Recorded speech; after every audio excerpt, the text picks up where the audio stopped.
This is the one they told in the mess halls afterward, when the news was all bad and they needed something to hold. A frontier rock called Cairn. A garrison the fleet had already written off. And the afternoon, a few hundred dockhands and old crews did the thing the whole Navy said could not be done.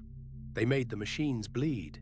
Cairn was a rock at the edge of the long calm, garrisoned by the Verge Commonwealth because somebody had to be. A fuel dump, a listening post, a few hundred people who had drawn the frontier's short straw.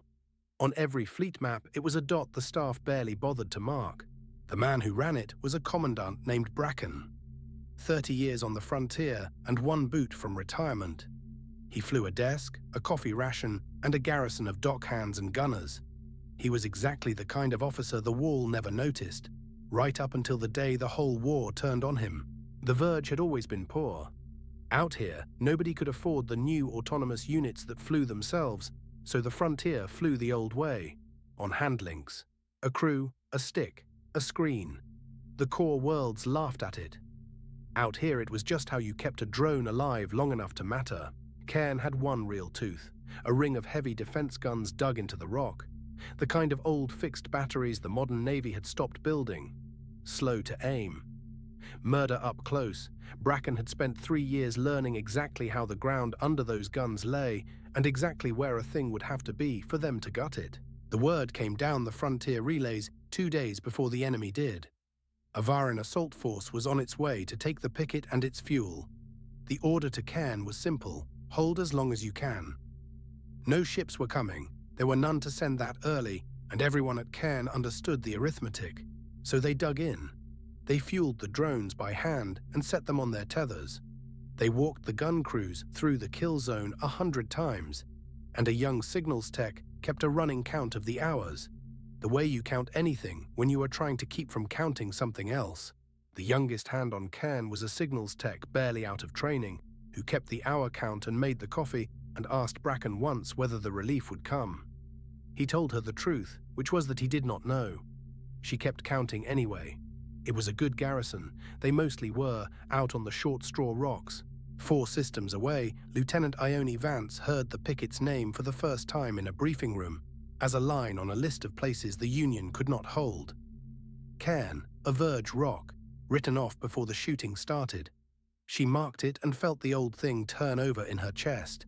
Then, almost as an afterthought, the Union scraped together a relief. A column of tenders and escorts, Ione's squadron among them, sent racing for the frontier with fuel and drones and a few thousand people who might tip the balance. It was late. It was thin. It was at least something. The Vharen came to Cairn expecting an afternoon's work. Their doctrine was built for it. Overwhelm the picket, land the assault, move on. They had done it a dozen times already along the frontier, and the machines had a perfect record. The swarm poured off the assault ships the way it always did. Perfect spacing, perfect timing. Crimson killers and heavy landers, thousands of them, running the same attack they had run at a dozen other rocks because the doctrine worked and a machine does not improvise. Bracken watched them come and did the one thing the machines could not. He guessed. He had spent the week since Halcyon reading how the Vharen took a rock, and he bet the whole picket that they would take his the same tidy way they took all the others. Straight down the throat, into the guns. So he held his fire. He let the killers come in past the range where they expected the guns to open. He let them commit to the tidy geometry the doctrine loved. He let them fill the beaten zone he knew down to the meter. His gun crews sweated in the dark and waited on an old man's nerve. Then Bracken opened up. Every gun on the rock fired at once into a swarm packed exactly where he had said it would be. The trap closed. The first Vharen wave, flying its perfect doctrine, flew straight into a wall of fire and came apart. And off the rock came Bracken's drones, old and blunt, and flown on human hands into the gaps the guns had torn. They did things no autonomous unit would try. They flew like people who were angry and frightened and out of options. And the machines, running their doctrine, had no answer written for it. The assault broke.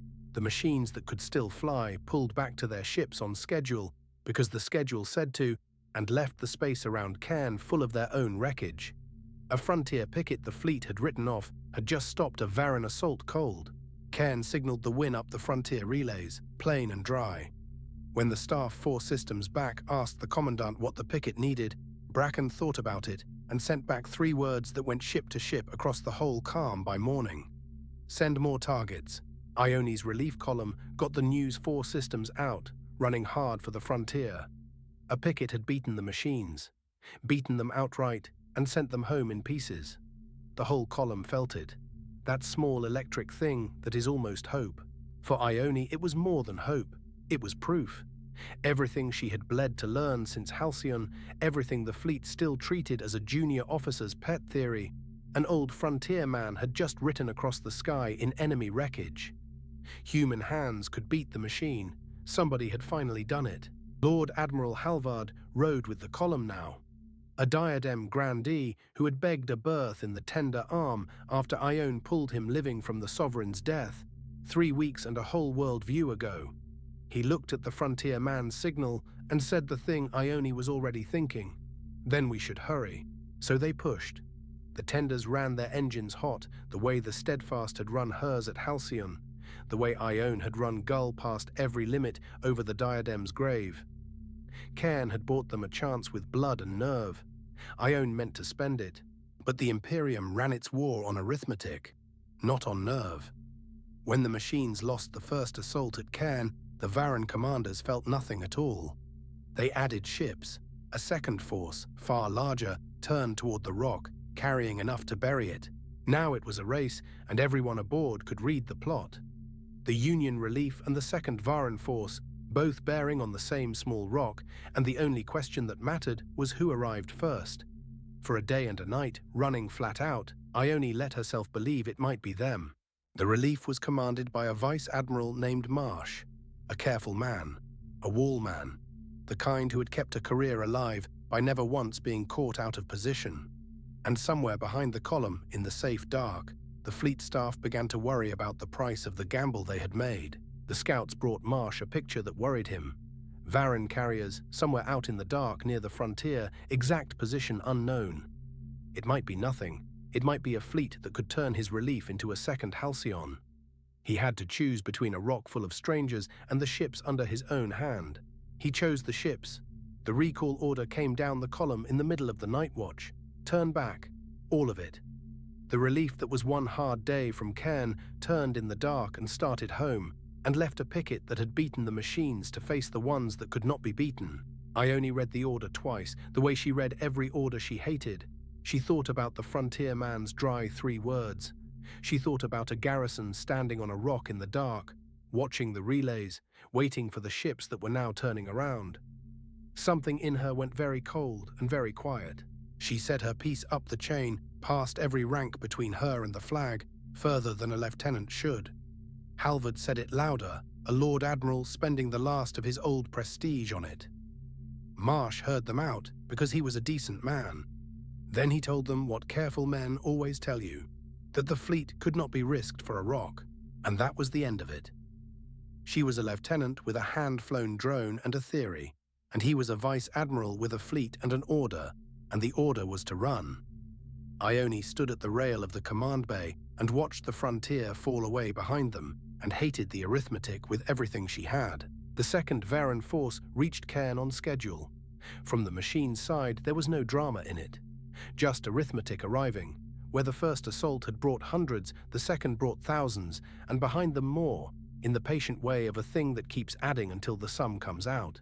Bracken fought them the same way, because it was the only way he had. He held his fire and baited them in and opened up, and the guns gutted the first wave of the second assault too. His hand-flown drones tore into the gaps. For one more impossible hour, the rock held. But an hour was all the guns could buy. There were only so many of them. They could only fire so fast, and the second force had been built to soak exactly that. For every drone the guns took, 3 more came on behind it, indifferent, on schedule, stepping over their own wreckage. Then the landers got through. Heavy, ugly, patient machines touching down on the rock through the last of the guns, spilling their cargo into Bracken's emplacements. The fight stopped being a battle in space and became something closer and worse. Down among the guns, in the dark, hand to hand. Cairn kept signaling as long as it had a transmitter. The messages got shorter, the gun positions went off the board one by one, and near the end, when the Staff 4 systems back asked Commandant Bracken to confirm his situation, the old frontier man sent his last 3 words up the relay. Still holding, send targets. Then the relays from Cairn went quiet. The picket that had beaten the machines, that had made them bleed twice, that had proved the whole thing could be done, was gone. A dot on a fleet map switched off. A few hundred people the arithmetic had come back for. Ione's column got the silent second hand, days later, still running from a battle it had turned its back on. Cairn had fallen. Everyone had known it would. Knowing it and hearing it were different things. And the difference sat in the command bay like a body no one wanted to move. That night Ione took out the letter again. 3 lines from Dario, still unopened. She had carried it through 2 disasters, and now a third. This time, turning it over in the dark, she felt no grief at all. Only a cold, level rage. Rage at careful men and safe distances, at an arithmetic that kept writing people off. She put the letter back. But Cairn did not vanish the way the staff wanted it to. The frontier man's 3 words had already gone everywhere. In the mess halls, on the relay decks, in the long dark between the stars where the war was going badly in every direction, people told the story of the rock that beat the machines. Send more targets. And the story carried the thing Ione needed the fleet to learn, ready or not. The machines could be beaten. Their great strength, a doctrine that never flinched, was also the blind spot a clever human could reach into and kill. Cairn had proved it in blood. The trick now was making the Navy believe it. Something settled in Ione on the run home from a battle she never fought. She stopped waiting to be believed. She stopped grieving the people the arithmetic wrote off. Somewhere ahead, there would be a battle where she held the orders, and when the careful men said turn back, she already knew what she would do. That night she ran a full diagnostic on Gull by hand, the way she always did when she needed to think. The old drone answered on its one good channel, patient, hers. In a war of machines that flew themselves, she kept one that flew only when a human told it to. After Cairn, that felt less like sentiment and more like a creed. Vice Admiral Marsh brought his fleet home intact, every ship exactly as he had promised. History would be harder on him than his fleet ever was. He had made the safe, defensible, correct decision, and it had cost a garrison that was winning. Sometimes the arithmetic is the mistake. The war went on, getting worse before it got better. The frontier kept falling, rock by rock. The Tesson Belt next, and then the long southern line. But a marker had been set down at Cairn, small and bloody and stubborn, and the whole Navy had the coordinates now. The machines could be made to bleed. And out ahead, past the disasters still to come, there was a waypoint the plans kept circling, a place called Kestrel, where the Imperium would reach for one more easy victory, certain of its doctrine, certain of surprise, and where this time someone would be waiting who had learned exactly how a machine dies. The old frontierman was gone, and his garrison with him, and the rock was just a name on a casualty list. But the tide he turned, for one impossible afternoon, kept moving. It always had been moving.